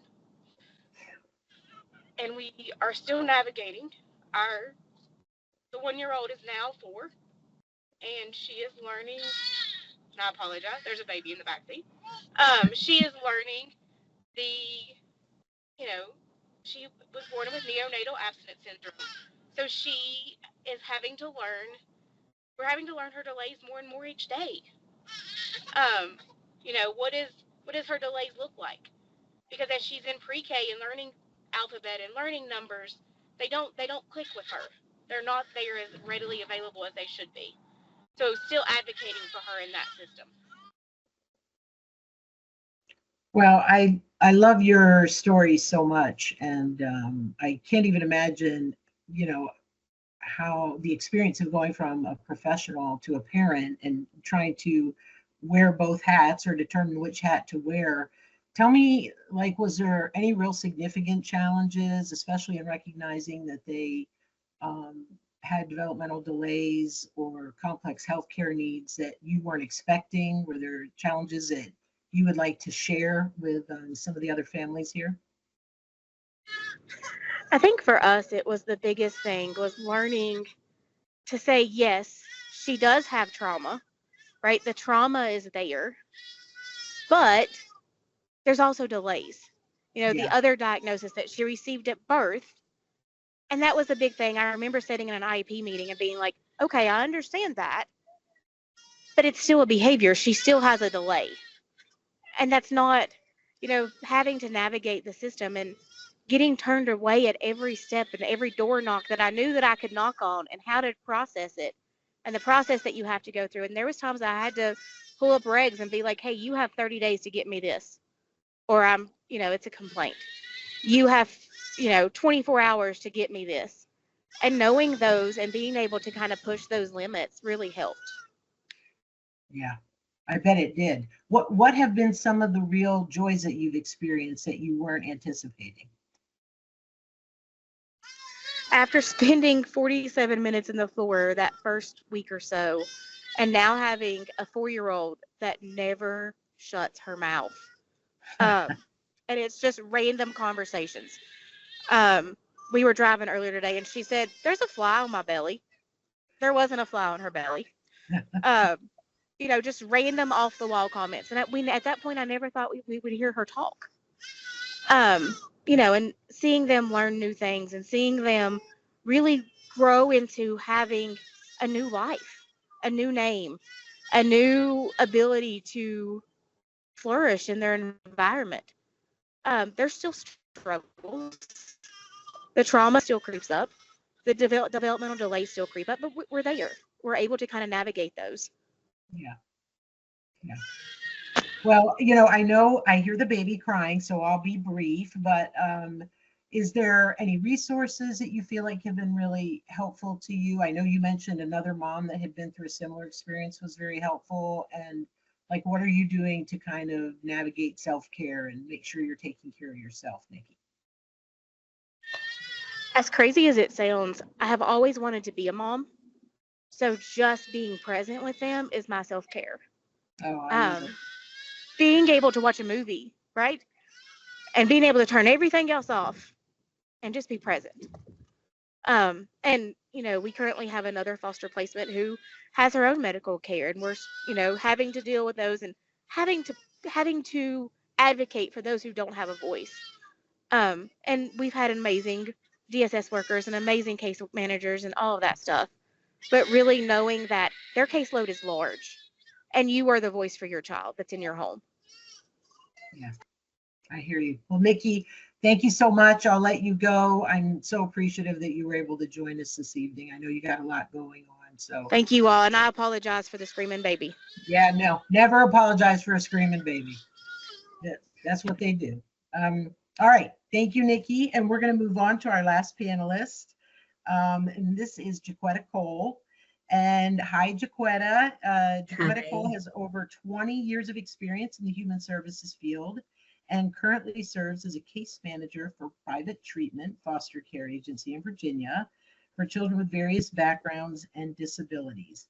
And Jacquetta, I just love that you're on the panel as well to discuss sort of the professional side of things and tell us about how you became involved in foster care and what it has been your experience in helping children with disabilities in foster care. So if you could just share a little bit of your story, Jacquetta. Sure. Thanks for having me.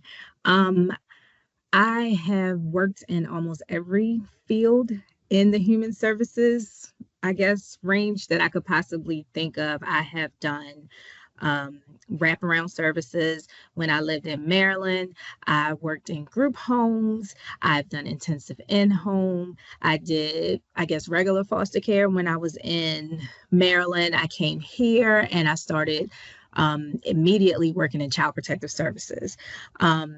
Also, from child protective services, I did intensive in-home again here, which is more of a, I guess, one-on-one kind of family thing with children with behavior issues and disabilities. And now I'm in treatment foster care for Alliance Human Services. So I guess it's kind of a full circle thing coming from child protective services. You're seeing one side of it when they come into care. And when I was a child protective service worker, after they go to foster care, we kind of don't have anything to do with it anymore. It goes to the foster care worker. Me working for a private agency means that we're just pretty much contracted through whatever Department of Social Services in Virginia or the surrounding counties to do the work. There's still a DSS worker, but we manage more of the immediate, I guess, that comes through here. I have seen kids with medical concerns, developmental delays. I'm trying to think of some of the issues we've had. We've dealt with kids with autism, kids with vision impairments, some with, we had a kid who needed to get a kidney transplant. We have had kids who were deaf. So even having to like have foster parents learn sign language and that kind of stuff to deal with those things. Kids that come into care that have, I guess, G-track issues. So they have to be trained. Foster parents have to be trained to, how to administer insulin. We have a kid that is a very, very serious diabetic. And when you're dealing with kids, you're dealing with some of the best but most manipulative creatures that you would ever meet. Kids are very resourceful, especially when it comes to them getting what they want. So having to stay on top of that kind of stuff and still remember, like, you love these kids, but sometimes they make you want to pull your hair out. But they are literally the best group of kids I've ever worked with. Behavior issues and delays or whatever disabilities you want to call them, they are exceptional. All of them. My supervisor here calls them his angels. It doesn't matter what happens or what kind of trouble they get in school. Is I guess is his way of reminding us, like, look, we're the lucky ones that get to work with these kids. So, and that's how we look at it. Yeah, I love that. And so, I mean, what have been some of the challenges or difficulties in placing children with disabilities into foster care? I know you spoke a little bit about it, but could you talk more about that? Yeah, sometimes you have to, I guess the easiest way to do it is what is a fit. If I could just give you the easiest example that I've had, one of the kids on my caseload, he's adopted now, actually. But when he first came, he moved to like 2 or 3 foster homes before he got his forever home. And the video that you showed about, foster care from the child's perspective was absolutely on point. It was very moving for me because it's something that I see all the time. And he went into respite care. I think the foster parent had something to do and couldn't keep him for the weekend. He went to foster care, and when he got out of he went back to his home, he sat down and he said, "Miss Jacquetta," he said, "that's going to be my dad." And I said, "What?" And he said, I think it's a good fit. I think and most of the time I was like, you don't really get to choose your house, this, that, and the other, but it worked out, that, he ended up sabotaging the placement he was in. And I talked to the foster parent that he went to for respite, that that weekend, and the foster parents said sure. And I mean, they knocked heads and butted heads and had some, but he adopted him, and he is with that family. And it's crazy because if you see them, he actually looks like the foster parent. I'm like, you couldn't tell me this wasn't your biological. You muted. Sorry. Sometimes go. some of the issues are just finding the right fit. It is not always something immediate or whatever. Finding foster parents that are willing to, I guess, work with different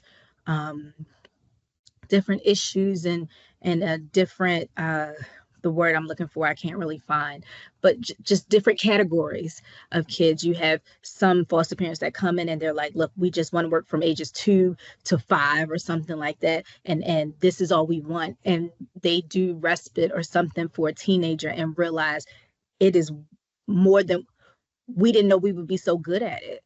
And so just getting people to be open to take, yeah, they might be autistic or yeah, they have behavior problems, but you don't know the love that you have or your ability until you're willing to try. And if you try and you don't like it, then you don't, and that's fine. But sometimes we've been lucky at Alliance to have some of the best foster parents, and so they are willing to try. We've had people who will only take kids with disabilities now, and that's really not something you see all the time. We have a foster parent that her all the autistic kids, that's what she's best at, is the autistic children. We have people who just have the patience and the heart for the medically fragile. Just learning and getting sometimes the foster parents to be able to open up and see if they would do well with that. In my opinion, it takes a special person to be a foster parent anyway.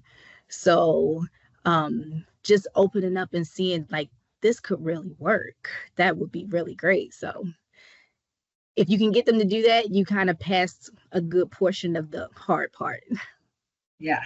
Yeah. And I mean, I can hear how much you love your job and how much you love the children when you talk about them. What have been some other experiences that you could share that just have surprised you, that have been just really joyful around foster care? I'm sure it's helping kids find their forever home. I'm sure it's one of them. So we do all of that. So and again, the beginning portion with the presentation with Stacia and I can't remember who else it was. Please forgive me. Kelly. Yeah. So when they did that, whenever a kid initially comes into care, the goal is always to return home. Always. It doesn't change to adoption or anything else until after and this is just for the state of Virginia. I don't speak for any other state, but it doesn't change until, all other options have been exhausted. So if it's not return home, it's always return home with the concurrent goal of a relative placement. So the goal of DSS is usually to keep kids with their family, biological family, whether it's a parent or relative or something like that. Being able to keep on that, keep those doors open. I supervise biological family visitations, twice a month or so, just working with it. Sometimes it gets a little, I guess, sticky because I work with the foster parent, but I'm also available for the biological parent when it comes down to that kind of thing. And I had a little girl this past year, her birthday in November, and she was unable to see her grandfather. She had came into care in like July, I think, and was unable to see her grandfather. Her grandfather was her best friend. She lived in the home with her little brother, her mom. Her grandfather was bedridden. And so her grandfather was unable, or still is unable, to go to these visits that they have every week when she sees her mom and stuff. So she kind of said, listen, for my birthday, I just want to see my granddad. And I talked to DSS and weren't able to do it for her birthday. But she was able to see him for Christmas. And like, it was the oh, I can't even tell you like how it felt or whatever. That's all she wanted. All she wanted was to be able to see her grandfather, and they made it happen. So she was able to see her and she's able to talk to him on video chat and everything now though. But she was just like, I want to hug my granddad. I haven't touched him. I haven't seen him or any of that kind of stuff. And remembering that, you know, like even though kids are in foster care and that kind of stuff, they do come from other families. They have people that they love. I've seen, even when I worked in CPS, you would think that the parent or whoever is the worst person because of the reason why the kid is coming into care or whatever. But for that child, that's still their family. Like, that's my mom, that's my dad. Like, it doesn't matter what it is that happened or what went on. Not enough bruises in the world for you to be able to tell them that that's not who they want to be with, and they'll cry to go back to them. And just learning that you have to, we move on the kids' timeline. Like, we think it's the court system and all of that kind of stuff, but we move on their timeline. And how this stuff works is we go according to them. And once you learn that, you kind of take some of the stress off yourself. Yeah. Well, I was wondering, you know, listening to you, what have you found to be a good resource for you when trying to help the children, and what do you do to kind of take care of yourself? Because I'm sure you end up in some really difficult situations sometimes. One of the easiest things for me, and when I say easy, it's not easy, but it really is simple, is listen to the kids. When they will tell you what they want. Even when we sit down and we do treatment plans or whatever, when we do updated goals here at Alliance, you know, in our treatment plans, part of every goal is always, what did the kid have to say about this? Of course, the parent has input and all of that kind of stuff too, but I've always taken the stance that, you know, even though I'm the professional, if you will, because I have a degree and I went to school for this, I'll never be the professional in your life. You're the professional in your life. You know what works for you. You know what has not worked for you. Even if you've had a lot of contact with the system and all of that kind of stuff, you know what is easier for you. And my job is easier when I listen to them. So that works for me. Not anything. I mean, like, sometimes trying to incorporate what they want into what we're trying to do gets a little hairy sometimes, but if we can figure out a way to mesh the two, it's easy peasy. Now, as far as self-care for me, sometimes I just have to remember that I'm a person. I'm not just a case manager all day. And so whenever I get the opportunity, which is not always that often, but whenever I get the opportunity, I just remember to be Jacquetta. And whatever it is that I want to do at that time, is one of the same things that I tell my foster parents as well. You know, I let them know, listen, I get it. And being a foster parent is a full-time job, but even as mothers, you know, anybody who has a child or whatever, you were a person before you were a mother. Sometimes you have to go back to being a person. And I tell the foster parent, you know, we have respite for a reason. Sometimes you need a break. And anybody who's ever worked in the human services field, social work, anything like that, this type of work can burn you out quickly.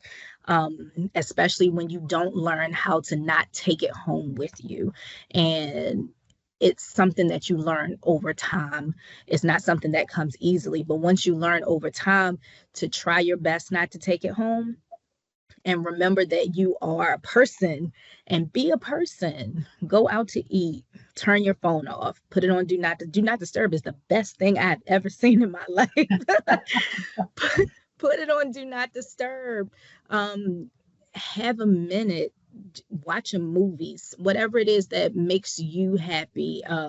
Lady says she likes to crochet, do something that can take, because the job never ends, so it's going to be there even once you're done. So that's my 2 cents. Hey, that's great advice. I really appreciate it. And just so grateful to all of you. I don't know if you've been able to see, Jacquetta, like all the beautiful messages that have been coming in while you've been speaking. And when Lady was talking, and Nikki and Linda, there's just a lot of love out there for you all and what you do, and just so much gratitude. And one of the questions that I saw that I really loved, and I just wanted to ask, and any of you all can answer, is do you have any advice for someone that's just starting out on this journey? Is there anything you would say to them? I would say remember to go with your gut. I would also say that, like Jacquetta said, you are the profession for your family. So what you're going to hear so many different things from professionals, from family members, from anybody on the outside. If you're new to this, you're going to hear all these suggestions and what they did and how they did it and what worked for them and what didn't work for them. Just, even though you're new to it, be true to it. And when I say be true to it, be true to your kid, be true to you and your family, and do what works for you all. And just remember that no situation looks the same. So because, the neighbor did it this way, that may not be what works for your kid, and their kid may have the same diagnosis. The only thing in my family, we go by, okay, your friend may have the same diagnosis, but you're not the same individual. So you really have to remember to individualize yourselves for you and your family, and just take what you get and use it however you need to for your family. And you may feel like that you're going wrong, but you won't go wrong.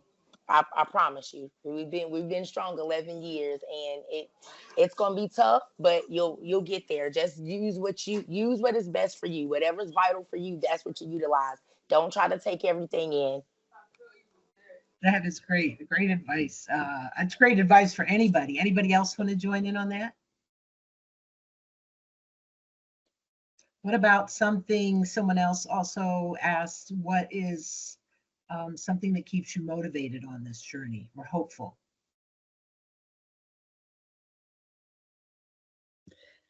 I think it's the small things. Look at the small things.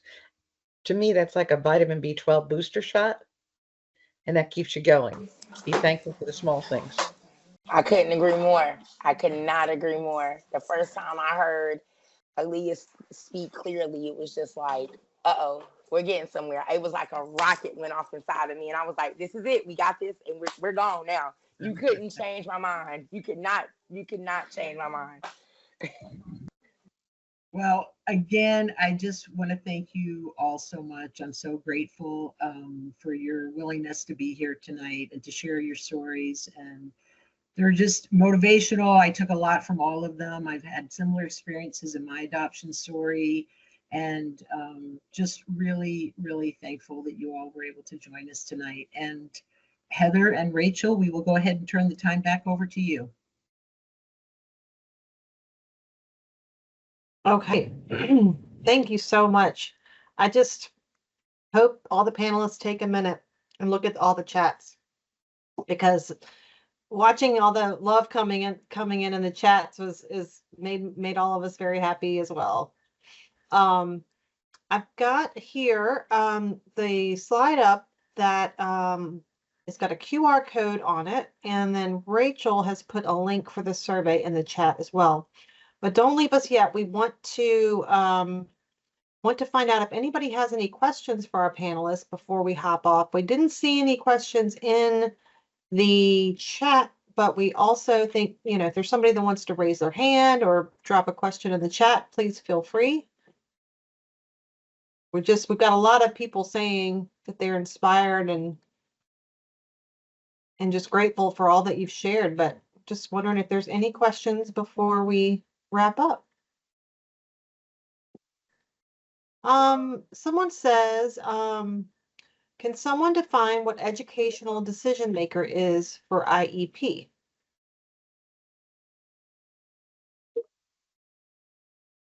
And that could be for a panelist, and that could be for Stacy or Kelly, Stacia or Kelly. Anyone have any response to that question? I could try. Okay. It's a team decision. All members of the team have, input for that decision. However, it is the school division that, holds a lot of that there, but you have to consider all team members, the family, guardians, other contributing team members as far as what the educational decision maker is. As far as the decision is, whether the child needs more services, less services, more accommodations, more explicit, specially designed instruction. It's a team decision. I hope that helps. Thank you. Looks like Tia, did you have a question? I put it in the chat, right? Okay. Oh, there it is. Linda, what resource did your family take to get a diagnosis of autism for your granddaughter? Yes, my daughter was in contact with a developmental pediatrician at UVA, and so UVA happened to be in our area, and that's who was managing her care. So they had referred her to a practitioner there for the diagnosis. Okay, thank you. Can I also speak on that one? Sure. This is Nikki. Yeah. So there's also, if you're local to Virginia Tech has an autism diagnosing, I call it like a mobile van that comes around. And then also your physician can also refer you for an ADOS assessment, which is the autism diagnostic screening tool that is utilized. And then we also have in the chat, Sarah Horn, one of our council members, wrote, VCU Children's Hospital developmental pediatrician is also great for autism diagnosis. So some great resources there. Somebody asked, what made you guys choose this field? So the people that are working in the field, was just curious if anybody wanted to share what made you choose to work in this field. I can give you the quick abridged version. I went to school and my initial degree seeking track was computer science. I went halfway through my program, literally 2 full years almost through my program, and realized I hated it. I was doing well with it, but I did not like spending all my time programming. I probably would have made more money, but I did not enjoy not having the human interaction, even though I'm very much of an introvert. So I switched to psychology. It only extended my time from 4 years to 4.5 years, and the rest is history. Thank you. Would anybody else like to share? I'll jump in. Years ago, my younger cousin, who's 7 years my junior, was diagnosed with a learning disability. And I found it interesting how this was the early days of IEPs and everything, how things were getting done. And so I went into education, decided when I went to college, I wanted to become a special educator and also general ed too. So that's how I got into it and learned a lot along the way. Still learning. Okay, one more person want to share?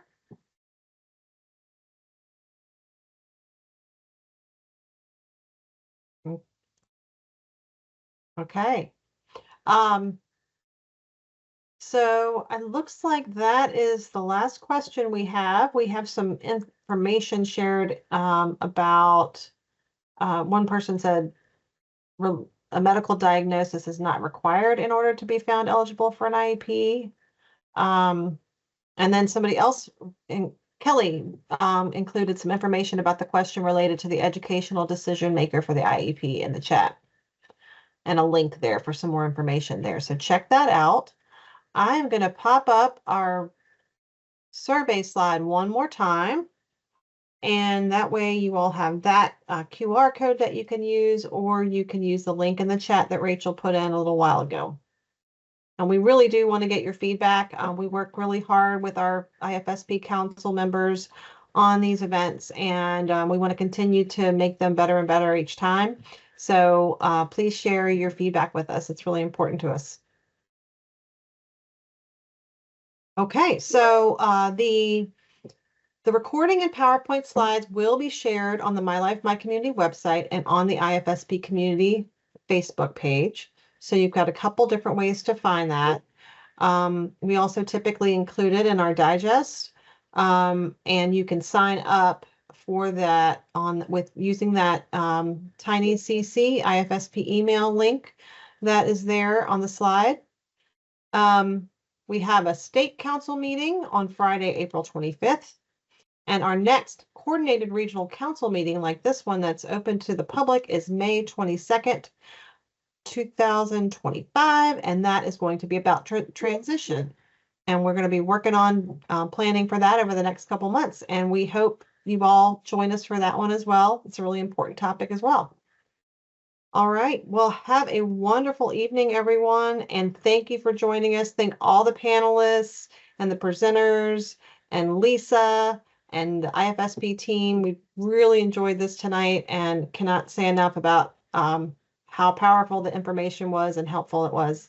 I know it was for me. So thank you so much.